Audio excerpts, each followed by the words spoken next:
ബീഹാറിലെ ഭംഗിപൂരിൽ ബി.ജെ.പിക്ക് അപ്രതീക്ഷിത തിരിച്ചടി.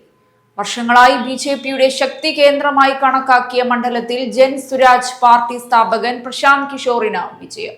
ബി.ജെ.പിയുടെ സിറ്റിംഗ് സീറ്റായിരുന്ന ഭംഗിപൂർ കൈവിട്ടതോടെ ദേശീയ രാഷ്ട്രീയത്തിൽ ചർച്ചകൾ സജീവമായി.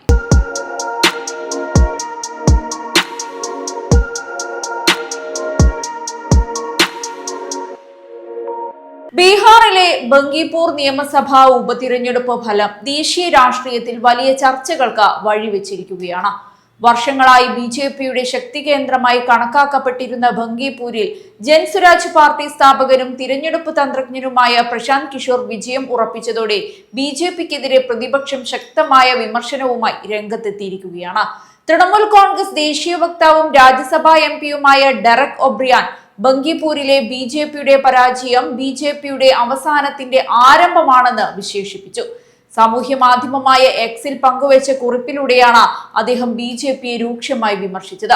ഡെറക് ഒബ്രിയാന്റെ പോസ്റ്റ് രാഷ്ട്രീയ വൃത്തങ്ങളിൽ വലിയ ശ്രദ്ധ നേടുകയാണ്. ഇനി ആ പോസ്റ്റ് ഒന്ന് നോക്കാം. സീൻ 1. ബീഹാറിൽ നിന്നുള്ള അറിയപ്പെടാത്ത ഒരു എം.എൽ.എയെ മോദിയും അമിത്ഷായും ചേർന്ന് സ്വന്തം താൽപര്യങ്ങൾ നടപ്പിലാക്കാനുള്ള റബ്ബർ സ്റ്റാമ്പ് ദേശീയ പ്രസിഡന്റാക്കി. സീൻ 2.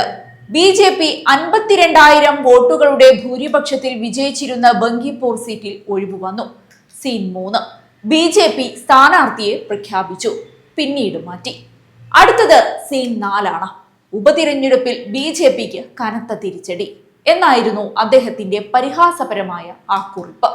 ഈ പ്രതികരണത്തിലൂടെ ബി.ജെ.പിയുടെ സംഘടനാ തീരുമാനങ്ങളെയും നേതൃത്വ ശൈലിയെയും ഡെറക് ഒബ്രിയാൻ ചോദ്യം ചെയ്യുകയാണ്. ബംഗിപൂരിലെ തോൽവി ഒരു മണ്ഡലത്തിലെ പരാജയം മാത്രമല്ല, ബി.ജെ.പിയുടെ രാഷ്ട്രീയ ദൗർബല്യത്തിന്റെ സൂചനയാണെന്നും അദ്ദേഹം പരോക്ഷമായിട്ടാണ് ആരോപിച്ചിരിക്കുന്നത്. ഇത്തവണത്തെ ബംഗിപൂർ ഉപതിരഞ്ഞെടുപ്പിന് ദേശീയ തലത്തിൽ പ്രത്യേക പ്രാധാന്യവുമുണ്ട്. രാജ്യത്തെ നടുക്കിയ നീറ്റ് പരീക്ഷാ ചോദ്യപേപ്പർ ചോർച്ച വിവാദത്തെ തുടർന്ന് രാജ്യമൊട്ടാകെ പ്രതിഷേധങ്ങൾ ഉയർന്ന സാഹചര്യത്തിൽ നടന്ന ആദ്യ തിരഞ്ഞെടുപ്പാണിത്. അതിനാൽ തന്നെ ഈ ഫലം കേന്ദ്ര സർക്കാരിനോടുള്ള ജനവികാരത്തിന്റെ പ്രതിഫലനമാണോ എന്ന ചർച്ചയും രാഷ്ട്രീയ കേന്ദ്രങ്ങളിൽ സജീവമാണ്. ബംഗിപൂരിൽ ബി.ജെ.പിക്കായി മത്സരിച്ചത് നീരജ് കുമാർ സിൻഹയായിരുന്നു. എന്നാൽ ജൻസുരാജ് പാർട്ടിയുടെ സ്ഥാപകനായ പ്രശാന്ത് കിഷോർ 15,000-ലധികം വോട്ടുകളുടെ നിർണായക ലീഡോടെ മുന്നേറി വിജയം ഉറപ്പിക്കുകയായിരുന്നു. വർഷങ്ങളായി ബി.ജെ.പി കോട്ടയായി കണക്കാക്കപ്പെട്ട മണ്ഡലത്തിൽ ഉണ്ടായ ഈ മാറ്റം ദേശീയ രാഷ്ട്രീയ നിരീക്ഷകരെയും അത്ഭുതപ്പെടുത്തുന്ന സംഭവമായി മാറിയിട്ടുണ്ട്.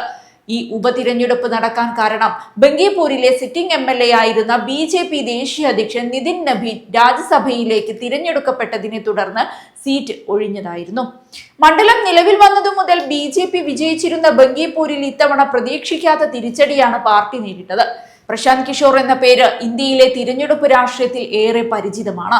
നിരവധി ദേശീയ പ്രാദേശിക പാർട്ടികൾക്ക് വിജയതന്ത്രങ്ങൾ ഒരുക്കിയ തിരഞ്ഞെടുപ്പ് വിദഗ്ധൻ എന്ന നിലയിൽ ശ്രദ്ധ നേടിയ അദ്ദേഹം പിന്നീട് സ്വന്തം രാഷ്ട്രീയ പാർട്ടിയായ ജൻസുരാജ് രൂപീകരിച്ച് നേരിട്ട് ജനവിധി തേടുകയായിരുന്നു.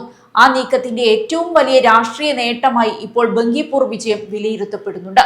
ബംഗിപൂരിലെ വിജയം ജൻസുരാജ് പാർട്ടിക്ക് ഒരു നിയമസഭാ തിരഞ്ഞെടുപ്പ് ലഭിച്ചതെന്നതിലുപരി ബീഹാറിലെ രാഷ്ട്രീയ സമവാക്യങ്ങളിൽ വലിയ മാറ്റങ്ങൾക്ക് വഴി തുറക്കുമെന്ന വിലയിരുത്തലും ശക്തമാണ്. ഇതുവരെ ആർ.ജെ.ഡി, ജെ.ഡി.യു, ബി.ജെ.പി എന്നിവരുടെ മത്സരവേദിയായിരുന്ന ബീഹാറിൽ ജൻസുരാജ് പുതിയ ശക്തിയായി ഉയർന്നു വരുന്നുവെന്ന സന്ദേശമാണ് ഈ വിജയം നൽകുന്നതെന്ന് രാഷ്ട്രീയ നിരീക്ഷകർ ചൂണ്ടിക്കാട്ടുന്നുണ്ട്. അതേസമയം ഈ പരാജയത്തെ ബി.ജെ.പി എങ്ങനെ വിലയിരുത്തുമെന്നതും ശ്രദ്ധേയമാണ്. ഒരു കാലത്ത് അനായാസ വിജയങ്ങൾ സ്വന്തമാക്കിയ മണ്ഡലത്തിൽ 15,000-ലധികം വോട്ടുകളുടെ തിരിച്ചടി പാർട്ടിക്ക് ഗൗരവമായ രാഷ്ട്രീയ മുന്നറിയിപ്പായി മാറിയിരിക്കുന്നു. ബംഗിപൂരിലെ ജനവിധി ബീഹാറിന്റെ രാഷ്ട്രീയത്തെ മാത്രമല്ല, ദേശീയ രാഷ്ട്രീയത്തെയും സ്വാധീനിക്കുന്ന ചർച്ചകൾക്ക് തുടക്കമിട്ടിരിക്കുകയാണ്. ഇത് ഒരു താൽക്കാലിക തിരിച്ചടിയാണോ അതോ വലിയ രാഷ്ട്രീയ മാറ്റങ്ങളുടെ തുടക്കമാണോ എന്ന ചോദ്യത്തിനുള്ള ഉത്തരമാണ് ഇനി വരാനിരിക്കുന്ന തിരഞ്ഞെടുപ്പുകൾ നൽകുക.